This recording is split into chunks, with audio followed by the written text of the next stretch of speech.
Good morning. Hi, my name is Mary. I'm so glad that you had the chance to come and join us on this book review today.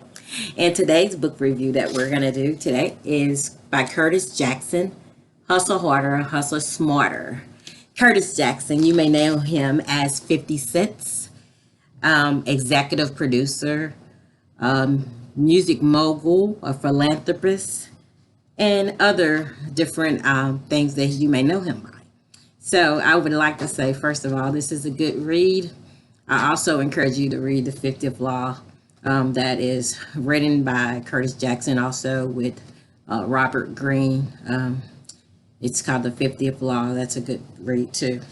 So I was thinking more about this book is more a motivational book, I would say, and also telling a lot about his past and his future and where he's going today. So I suggest you read it. So first of all, he was saying that you should be fearless. Don't tackle your fears. Go tackle them. Don't be scared to face your fears. And that's what holds a lot of people back today, that you're scared to face your fears. But Curtis Jackson, 50 Cent, he just tackled his fear, and no matter what, that's what brought him to where he is today. Also, he says, have a heart of a hustler. Being a heart of a hustler doesn't mean you have to be a drug dealer. Everybody, as far as Bill Gates, everybody that's making in this world today is a hustler. Uh, they're associated to many wins in different situations, and they never stop. No matter what the wrenches is thrown in their life, they still keep moving. No matter what, they just make lemonade out of lemons, basically.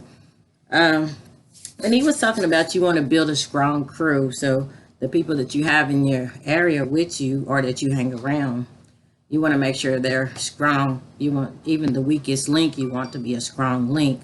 So yeah, just be leery of who you have around you, even though you may have came up with these people, from your past as being a child. Sometimes it's not your best interest to keep them around, or some of them you could keep around, but just be leery of your friends. They say, show me your friends, I'll show you your future. So that's basically what he was really saying in that sense. And know your value. Don't rush into deals. If you know your value as far as a job, if you know that you're worth more, just, prove your strengths, and not just that you've been at a job for a long time. That doesn't make you valuable to that company because you've been there a long time. What have you contributed?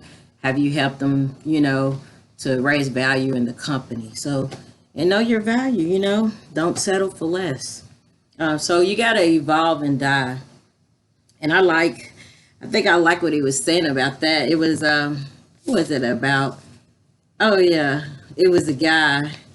What was his name? He was saying, oh yeah, in 1974, his name was Falk. He was actually, let me tell you, he was a student at the George Washington University Law School. He wanted to work for ProServe. It's a small sports agency in DC, and they really focus more on tennis players, like getting them deals, signing deals. But this guy, Falk, he finally got a full-time job. Not first he was an intern, then he got a full-time jobs. I'm sorry, and his sport that he was mostly interested in was basketball. It wasn't tennis. So he went to a team, and he got Michael Jordan. So this is we're talking about a long years ago, but he liked Michael Jordan, and he connected with Michael Jordan and tried to get him a sneaker deal.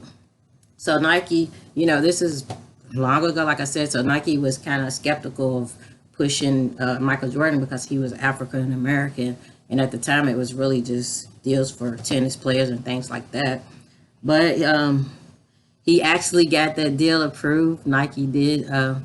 It was some stipulations, but Nike did go ahead and approve that deal. And unfortunately, they did. It's great that they did. It was a win-win. for everyone. And he became one of the successful, powerful agents in the NBA history for that deal. So what I'm saying is you need to evolve or die. So like that company was more interested in that tennis, but they didn't open the field until Falk came to open the field for basketball and minorities. So that was good. And the next thing he was talking about is shape the perception. So what shape your perception? I'm sorry.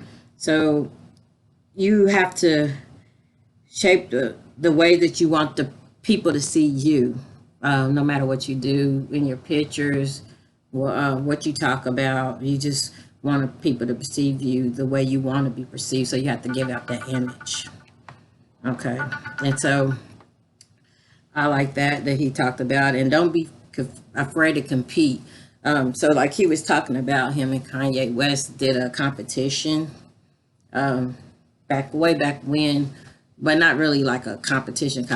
It was more like they was doing a competition, but it was for the record sales basically. So Kanye kind of outweighed him on that, but they both so just about the same amount. Kanye a little bit more. I believe it's 600 something, or I can't really remember what the amount was. But yeah, don't be afraid to compete. Sometimes you have to compete. It's good for business. And then learn from your L's, so your losses. Learn from your losses. So it's not really a loss; it's a learning experience. So when you lose, have a bad experience with anything, just learn from it and keep pushing on. That's basically what he's saying. And avoid the entitlement trap. So most Americans think that they're entitled to have everything, no matter if they're rich or poor.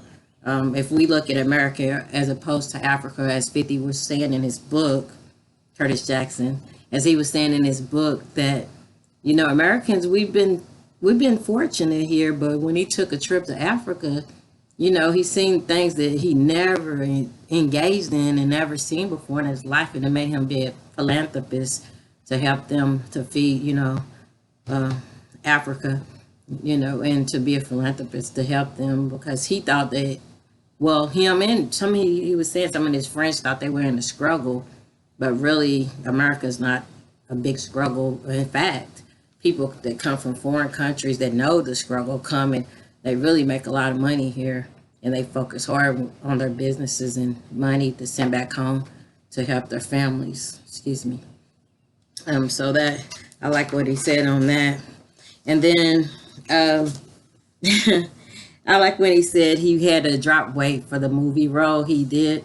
That was it was a football role he did. He dropped like 54 pounds in like 9 weeks.